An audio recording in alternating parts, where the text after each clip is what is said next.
Welcome back to the Delaware Way. I'm Larry Menti, improving healthcare for you and your loved ones. Now, there's an app for that. Gabriel Humphreys is Director of Technology and Operations of the Danio Diary and Danio Connect app. Thank you so much for being here. Appreciate it. So now you have to explain what the diary and the app are. Well, thank you for having me. So Danio Diary is a communications app.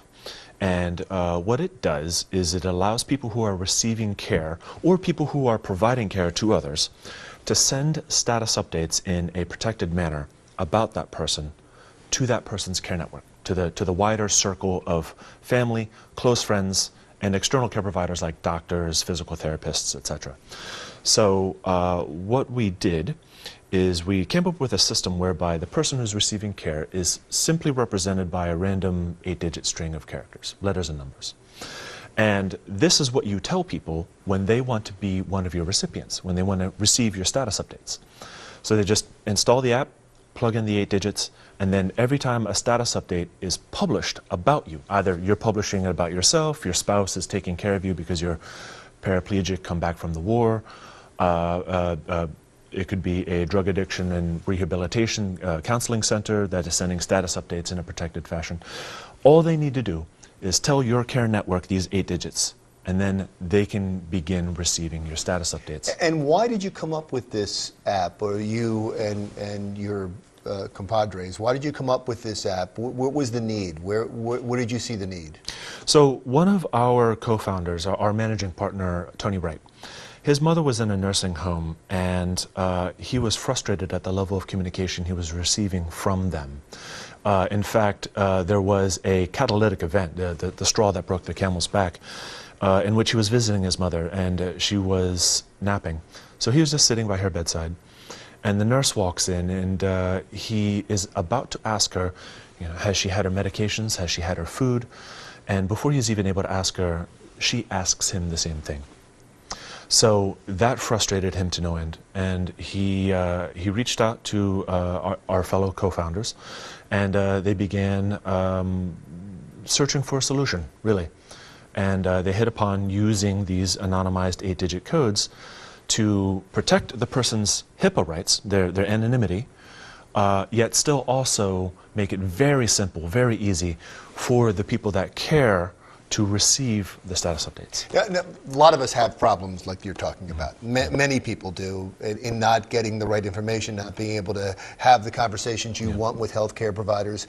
But we don't have the ability to then create an app to change that. You must have already been involved in this, and this was just an idea that came to you. Yes. Well, so the members of the company have been involved in entrepreneurial ventures before, and some of us have a background in software, so we basically said, let's use the internet, let's use the mobile revolution, and we feel as though it has become enough of a commonplace thing in society, especially for the older generations who grew up without technology, to begin using cell phones and mobile apps and to become comfortable enough with it that we could build this app and get it out there. You just dealt with one of the 3 inherent problems I saw that I'm sure you've already dealt with in much of this. And I'll go through them and you can tell me how you've already dealt with this. Security, the sharing of that information, making sure that your information isn't out there for anybody to grab. Number 2, HIPAA that prevents medical care providers from sharing your information. And number 3, one of the groups that would be most likely to use this don't have sometimes the inclination to use it, which is the older population. Right. You'd actually be surprised at what you can do when you have consent. The medical care providers are allowed to communicate information to people who have been authorized. And giving your code when you are the person who has, if you are the medical power of attorney or the person receiving care yourself, when you give consent that they can provide your code to family members, to other care providers, that actually covers it right there. It's entirely the consent. Do you have any control over the information being given? No, it's very similar to AT&T or Verizon not having any control over what the people who are making phone calls, the content of those phone calls aren't controlled by AT&T and Verizon, and we also do not control the content that is being sent by the medical care providers. What I meant was the individual. That was a good answer, though, and I'm glad you answered a question I didn't ask, because it was a good question. But what I meant was there may be some things that are provided from healthcare provider to healthcare provider that somebody doesn't want in there. Do they have any control over that information, the individual? So our product isn't really aimed at medical care providers talking primarily with other medical care providers, although that could be an ancillary function. It is mostly concerned with getting the information out to the care network of again, family, close friends, and others who this person will say, I want those people to know. You know, the patient or the resident at the facility says, I want these people to know what's going on in my life. It does work in the other direction, certainly.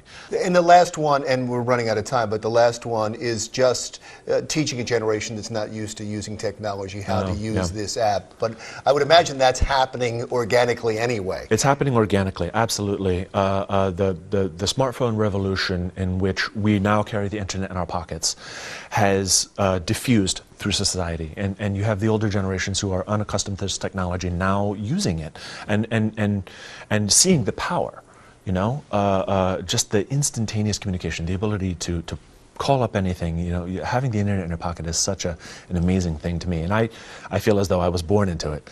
Yeah, that's really what we've been doing with Danio Diaries. How do people get your app? Just go to the App Store, the Apple App Store, or the Google Play Store. It's a free download. It's actually free for end users to receive up to 2 Danios, and we have a number of professional tools that do have a monthly service charge associated with it. Those professional tools are more for nursing homes, rehabilitation centers, etc. Wonderful. Thank you so much. Congratulations. Thanks for coming in. Gabriel Humphreys is the Director of Technology and Operations of the Danio Diary and Danio Connect app. When we come back, an organization that helps charities make more money from their events. If you're involved with a charity, you're going to want to stick around. The Delaware Way continues right after this.